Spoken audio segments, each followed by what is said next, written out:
What's going on, eFam? Welcome back to the channel. eFam is going to be my new thing for electric family.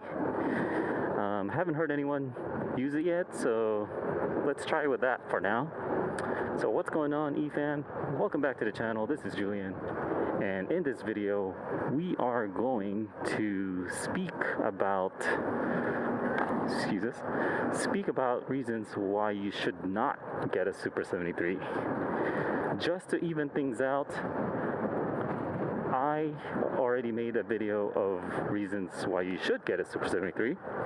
So let's be transparent here, because that's my goal, to be transparent, honest, and be opinionated on the bikes that I have and own and my experience on the overall Super 73 ownership.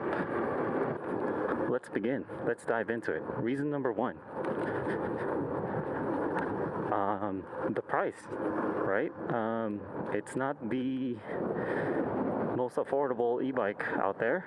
It's one of the most expensive e-bikes out there.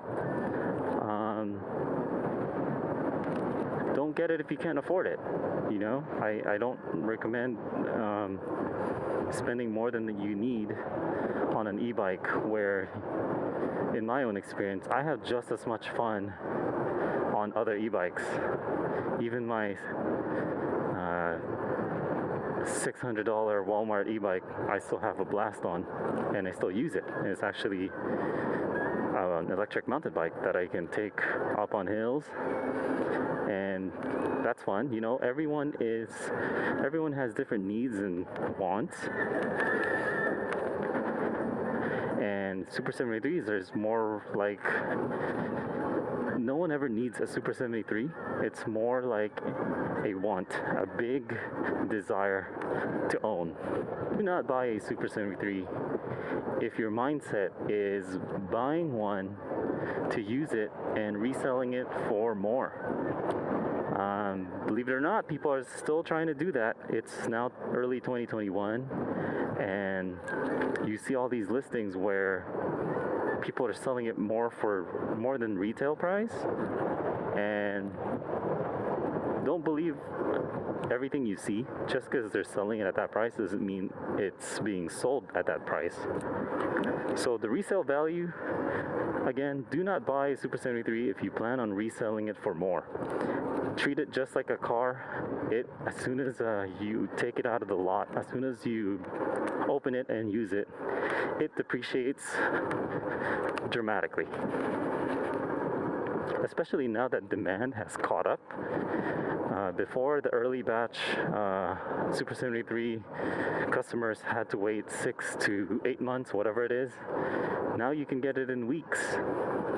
So definitely the demand has caught up. The other thing too is Super 73 only caters to the original purchaser of the bike, and it's a good move on them as a company. That way they're not out trying to fix every Super 73 out there. But yeah, that affects the resale value of these e-bikes. Because the warranty only follows the original purchaser, it devalues the e-bike for the secondary owner. If you were to sell your own e-bike to someone else, you can't really sell the warranty with it, because it only follows the person. It doesn't follow the product, if that makes sense. So again, my reason number two, don't get a Super 73 if you plan on reselling it. Okay, next reason on the list why you should not get a Super 73 is, don't get a Super 73 expecting that you can get parts replacements immediately. So again, back to my throttle issue and frame issue. I'm waiting on months to get these things replaced, and you know, other bike companies already sell every parts then and there. You can get it in a matter of weeks. So don't get a Super 73 expecting that you can get parts almost immediately. You will expect to wait months for any kind of part replacements, in my opinion. The other thing too is our S2 lights. They typically go out after 300 miles, and we're still trying to get a replacement on that. That shouldn't take too long. But again, these are parts that we still have to wait on. It's a great thing that it doesn't affect the functionality of the bike. Just that, you know, our night riding is a little bit limited. That's why I got extra taillights for today and tomorrow's ride. All right, reason number 3. This is kind of a given, because there's not a lot of reasons why you shouldn't get a Super 73, to be honest. But my reason number 3, don't get a Super 73 if you're looking to mainly use it off-road. I'm speaking on our, you know, S2 and RX experience, because that's what we own. These bikes are really they're cafe racers styles. The geometry of it is not made for off-roading so much. Like regular flat and minimal inclines and declines, that's okay. But it's kind of like you wouldn't take your regular car on dirt path, would you? You would take like an all-wheel drive kind of car, or a truck with a lot of underneath clearance. But these bikes don't really have that much clearance, and it's only single gear, so you don't really get that gearing option when you need it on off-road trails. Going back to the off-roading, these bikes are super heavy in comparison to mountain bikes, right? That you don't really want to be going any kind of downhill off-roading with these e-bikes. They're not made to have that kind of stopping power. Right. Reason number 4 of why you should not get a Super 73. If you are looking for an exercise bike, again, it goes hand in hand with the way that these things are built, and it's pretty much a given. They're cafe racer. Their crank pedal is like a 36 tooth on the S2, and they're not made for exercising. I've actually gained weight ever since I've had these e-bikes, as opposed to my other e-bikes. Because they're single gears, they kind of pretty much just, you can tell, and I'm a very active person. I want to pedal as much as I can, but it's not as ideal on these e-bikes. You'll find yourself pedal assisting or throttling way more than other e-bikes out there.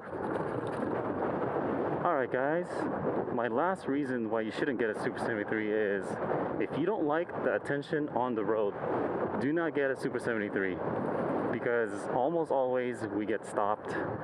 There's always someone that's asking us questions, and if you're just, you know, introverted and don't like or need the attention on the road, do yourself a favor and don't get a Super 73, because again, these are the desired bikes, and people still don't know much about them, so they want to know more, and people will literally stop you to ask you questions on these e-bikes. Alright folks, I just want to remind everyone that all e-bikes matter, and all this ride we've been just cruising for about 15-17 miles per hour. A lot of e-bikes can go at that speed, and I'm having just as much fun, if not having a greater time than if I was going fast. And obviously everyone is different. Some people like to go real fast, and I'm all about safety first, and I'm really more about sightseeing. Like, check this out. Where are you gonna see this? Okay, stop. All right, Crystal said stop.